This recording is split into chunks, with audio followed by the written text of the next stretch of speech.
Alrighty then. I just wanted to go over a quick 3-point light setup that is generally decent if you were trying to make an object not look horrendous.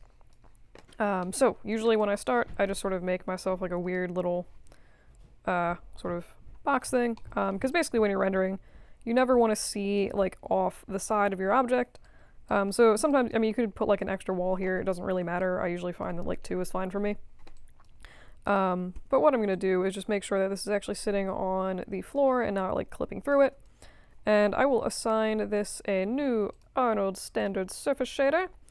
And pretty much just go from there. So the other thing that I would usually recommend, just like as a nice staging thing, is to go in and either grab these edges and do a bevel on them, but not that much because that's insane looking.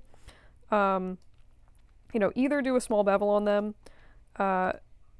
or actually go in and smooth them with, the extra edge loops and the 3 key. I'm just going to leave it as a bevel for now because I'm being lazy. So, basic premise of a 3-point light setup is just sort of like nice lighting, basically, for your stuff, without using any kind of, HDRIs or anything like that, and I would love to know why this is being insane. Great, okay. That was weird. So I guess a lot of the people would use, like a light and a, where am I going? A Skydome light, sorry. And then they would like throw an HDRI into that. And that's kind of fine. It's not my, well, no, that's a lie. It did give you very nice lighting sometimes. I just have a very particular strange style that I kind of like. And I'll turn on progressive refinement just so you get the idea faster. The downside of using these, what are they called? Good lord. Skydome lights is, oops, wrong thing. So if you're just looking at the light itself with no background, the lighting is flat and awful looking, and it does a terrible job of showing off detail. Like, this looks nicer than the render, kind of. At least for shading and like seeing detail, which is terrible. So if you're going to use one of these, always put some kind of HDRI into it. Otherwise, it'll just look really gross. The other light that I prefer, and this is assuming that I am not setting up a 3-point light setup, or just to supplement it, is a physical sky. And in this case, it looks really weird by default, but you'll see that we do at least get a little bit nicer shading in here. And the fun thing about these is you can actually go in, if you go into the color channel of the light, you can play with all of these different settings. So like I can make it brighter if I wanted to.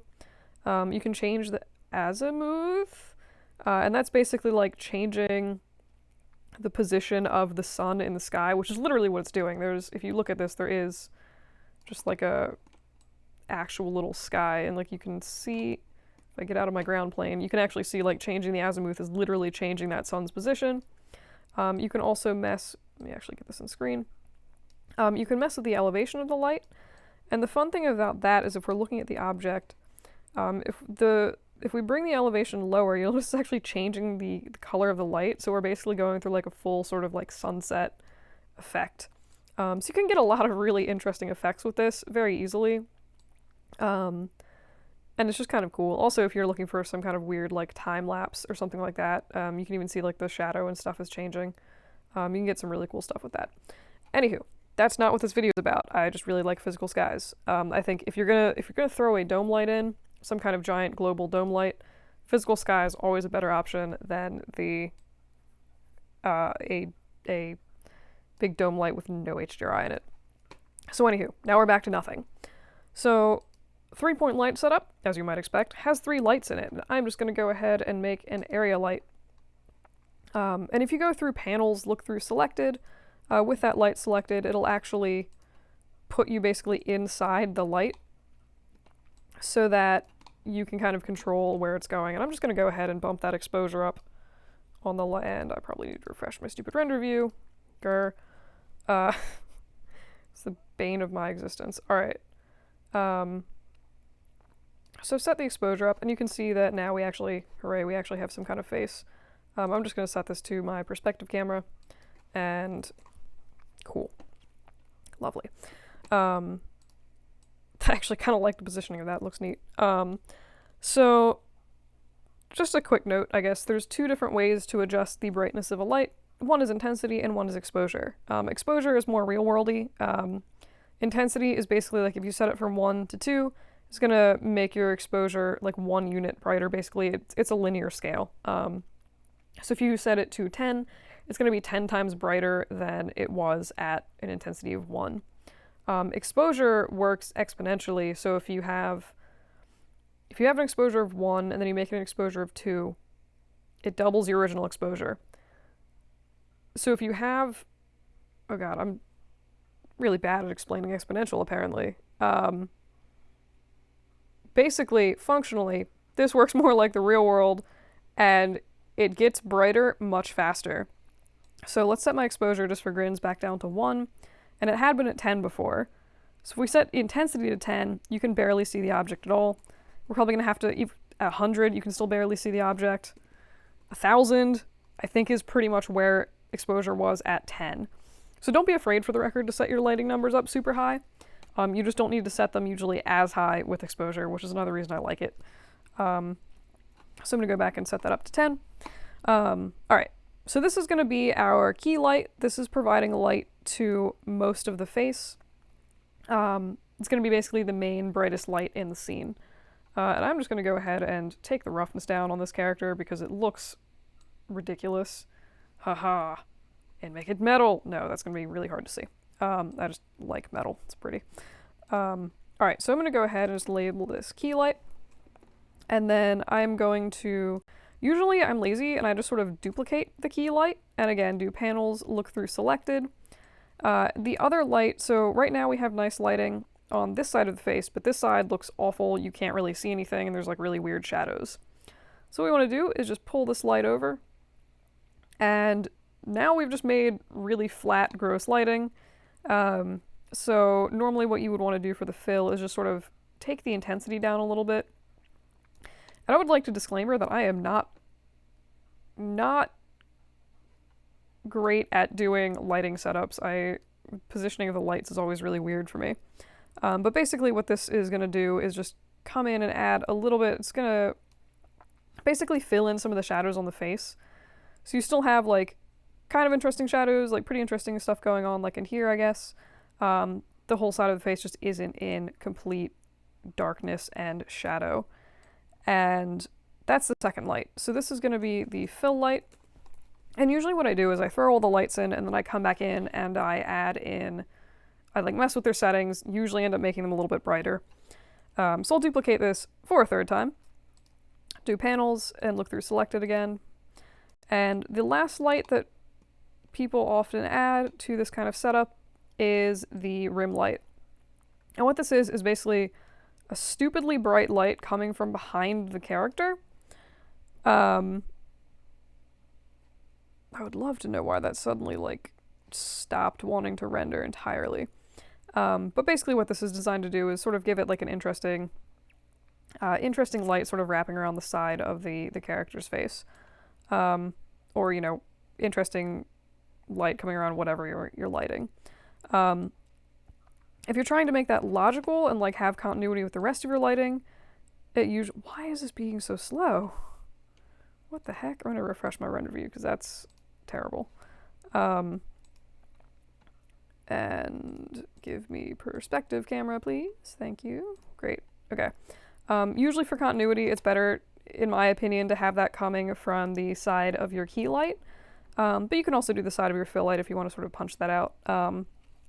Just make sure, like, if sometimes it feels a little bit weird if you have like a super, super strong light coming from this side of the face, that you kind of, I guess, don't see. In this case, I usually do, because like what am I saying? The fill light side is usually a little bit darker, so I kind of like highlighting that with the rim light. I think that's fun. So this, at a minimum, is a 3-point light setup. You literally have 3 lights. One to mostly illuminate the face, one to fix any weird shadowing you have, and one to just sort of put like an interesting highlight on the side of the head. There are things you can do to make this much less gross looking. So for one, you can use light color. If you're looking for real world lighting, what I would suggest is just ticking this use color temperature on. Higher numbers are going to be blue and lower numbers are going to be orange. But these work on like an actual color spectrum of light. So somewhere around like 6500, this is measured in Kelvin, is going to be pretty much white. And then again, you get sort of like bluer or orangier as you go. So you can do that to give a little bit more flavor to your lighting, and like that already looks way more interesting than it did before. The other thing you can do, and this is largely up to personal preference, I do find once I start changing the color of the lights, a lot of times I'll have to mess with the intensity. And I have a weird habit of like I set my key light to be like kind of mid values in terms of brightness, then I'm like, I actually want this bumped up more. So I usually go and bump it up a little bit more, and you can see that like that is actually giving the face a little bit more dimension. So even just by bumping it up like 1.9 units on exposure, like when it was at 10 before, the whole face was pretty flat. Like this is obviously brighter than this side, but it was like not really super showing up. So like what my eye was drawn to is actually this rim light here, because it's easily the brightest thing in the scene. So by turning this side, this maybe is a tiny bit overexposed, but like by turning that up more, it creates more of a balance between this hot highlight here and this side of the face over here, and it kind of like brings your focus back onto the face itself. So I usually sit on, if you have time, sit on your renders for a few minutes and come back and be like, is this too dark? I find that's usually my issue. The other thing, I mean, obviously, probably, unless you're doing like some weird explosion scene, make sure it's not like overexposed, but I feel like that's probably fairly common sense. But yeah, so I feel like more contrast, at least in my opinion, tends to make a more dynamic scene. For the most part, that's still overexposed, gross. But something like that is perhaps not terrible looking. The other thing you can do, and this is entirely personal preference, I like insane colored lights. So like for me, sometimes I won't use color temperature and I'll just be like, what if that's disgusting looking. What if I go in and just like make these lights really insane, like, I don't know, for some reason I'm feeling like Easter, which doesn't really make a whole lot of sense right now, but here we are. So I'm like, what if I did like a purple light for my fill, and that is, okay, tick off the color temperature box. That looks awful. That looks so bad. But like you can just do really weird colors with your lighting if you want to. And a lot of times, depending on, like, I set that to blue and now it feels really, really dark. So I might need to like turn that up a little bit. So depending on this, and this kind of, I feel like when you do that, you get some other interesting effects where like this is basically as bright now as my key light.